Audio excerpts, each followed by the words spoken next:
Hi,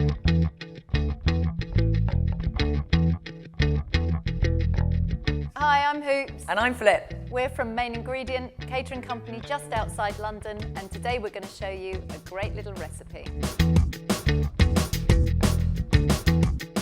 We're going to show you how to make squid ink pasta. For this, we've got some 00 flour. That's basically plain flour that's been double milled. We've got, to every 100 grams of flour, we use an egg. So we've got 100 grams of flour and 1 egg. We've got a pinch of salt, which is going to go into the flour, and we've got some squid ink. Now, squid ink you can buy from the fishmonger. It comes in sachets. You just need to ask a really good fishmonger to get it in for you. And then also to serve, we're going to fry off some squid. We've got some little prepared squid here, and we're going to decorate with some flat leaf parsley. So the first thing we're going to do is we've whisked the egg, and we're going to add the squid ink to the whisked egg. So we're just going to whisk the squid ink with the egg, and then we're going to make a well in the centre of the flour and combine the two together. Now this can be done in a food processor, but we do find that overworks it slightly. It makes it a little bit too sticky. You have to be a little bit flexible with making pasta. You might find that your mixture is a little bit too soft or a little bit too dry, so you have to be prepared to add a little bit. You can add a little bit of oil or water.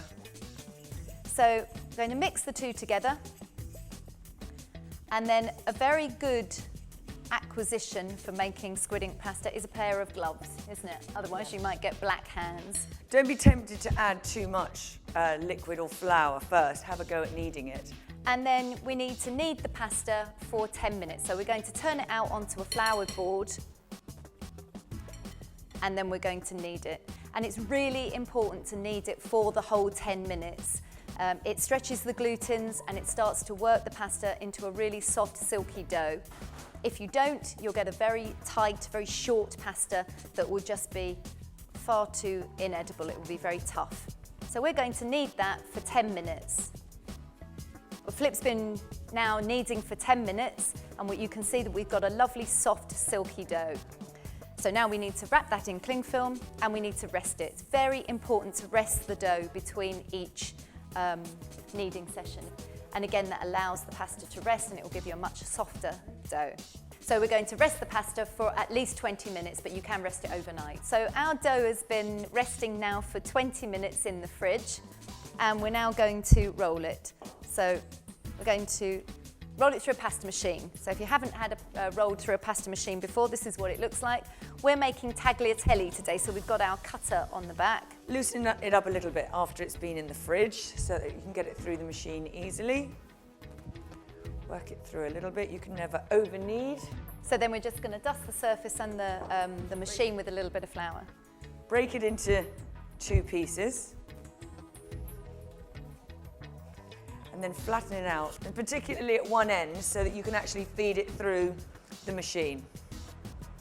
Okay?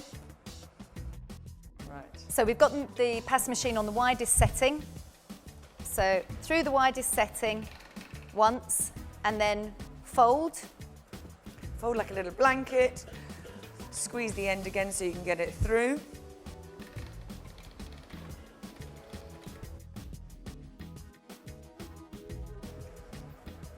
Okay, and again. So one more time on the widest setting.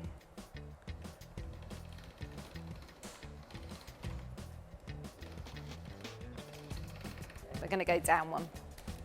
So you keep going through, taking the machine down 1 notch at a time until you get to the thinnest setting. Okay, so we've been through the pasta machine to the last setting, and now we're going to cut it. So we're putting it through the tagliatelle cutter. You don't want to stretch it as it's going through, you just want to guide it. There we go. And then we would lay that out and rest again. Sometimes you just have to help it from the cutter a little bit, just separating it. So once you've cut it, you can either store it in the fridge, we sprinkle it with a little bit of semolina, or you can cook it straight away. So now we've got a pan, a large pan of salted boiling water, and then we're just going to bring it up to what we call a rolling boil. So with the addition of the squid ink, you've got more liquid in, so it can make it a little bit more sticky, and so you need to work quite quickly with it. And try and shake off any sort of excess flour or semolina.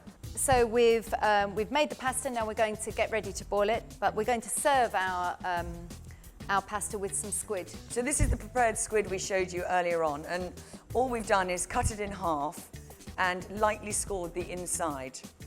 And we've kept the tentacles because they're lovely crispy to go on the top as well. So I've heated some very light olive oil in the pan here. I'm going to very lightly flour the squid pieces and the tentacles as well. You don't want the really long tentacles like that. Pull those off. And then we're just going to fry that off very, very quickly. And then at the same time, we'll pop the pasta in the pan. So very gently put each in because they cook very, very quickly.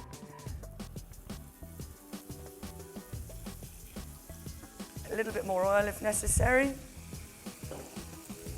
So the pasta literally takes minutes to cook, so we're going to pop it into the boiling water. So what happens when you're frying off this squid, where you've scored it very lightly on the inside, all the little pieces of the calamari just curl up, which makes it look lovely for when you're presenting it. And you just want a lovely light golden brown colour on each piece of the calamari. So we've drained the pasta. I'm going to pop it back into the pan just to coat it with a little bit of butter, just a little knob of butter. Stops it all sticking together. And then we're going to serve with this squid. So we've got a carving fork. We're just going to do a really big twist of the pasta into the bowl.